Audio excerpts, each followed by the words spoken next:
இல்ல 2026ல யார் முதலமைச்சர் வருவான்னு நீங்க நினைக்கிறீங்க? தளபதி தான் வருவாரா? எதனால தளபதி வருவார்னு நினைக்கிறீங்க?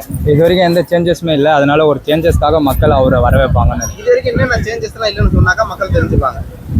சேஞ்சஸ்னா வெட்டுக்குத்து கொலை அதிகமாக இருக்கு தமிழ்நாட்டில். குறிப்பாக பெண்கள் பாதுகாப்பாக இருக்க முடியல. இப்போ நம்ம நிறைய ரீசெண்டாக நிறைய கேள்விப்படுறோம், அங்கங்கே பெண்கள் கற்பழிப்பு, சிசு கொலை, அந்த மாதிரி விஷயங்கள் நிறைய நடந்துட்டு இருக்கிறதுனால விஜய் வந்தால் இதுக்கெல்லாம் ஒரு விடிவு காலம் பிறக்கும். தமிழ்நாட்டோட கடைசி நம்பிக்கை அவர் தான் இருப்பார் அப்படின்னு நினைக்கிறேன். ஏன் அந்த நம்பிக்கை சீமான் அண்ணன் மேல வரல? என்ன காரணம்? சீமான் அண்ணன் மேலே வராததுக்கு காரணம் அவரை பற்றிய முரண்பட்ட கருத்துக்கள்.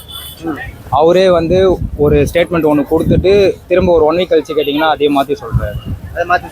அதனாலதான் அவர் மேல மக்கள் நம்பிக்கை வைக்கணும். ஆமாம், அது இல்லாமல் நிறைய பர்சனல் இஷ்யூஸ் இருக்கு அவருக்கு. விஜய் அண்ணன் மேல நம்பிக்கை வைக்கணும் மக்கள். என்ன காரணம்?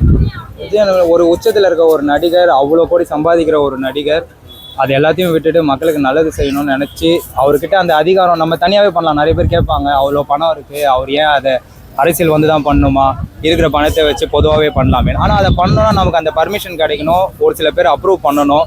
ஒரு மக்கள் கூட்டத்தை கூட்டணும்னாலே அந்த இடத்துல ஒரு கூட்டம் கூடுது, அவருக்கு அந்த பாதுகாப்பு இல்லை, மக்களுக்கு ஒரு பாதுகாப்பு வேணும், அதனால நிறைய பர்மிஷன் கிடைக்காது.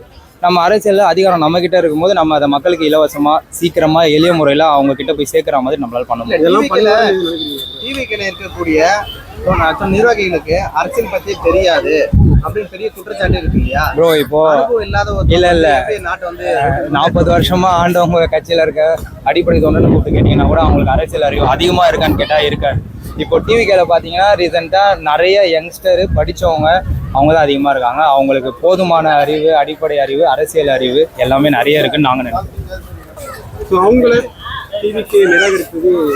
இல்லை, டிவிக்கு அவங்கள நிராகரிச்சுதான்றது எந்த அளவு உண்மைன்னு தெரியல. அவங்க கட்சியில் இருக்கிறதும் போகிறதும் அவங்களோட தனிப்பட்ட விருப்பம்.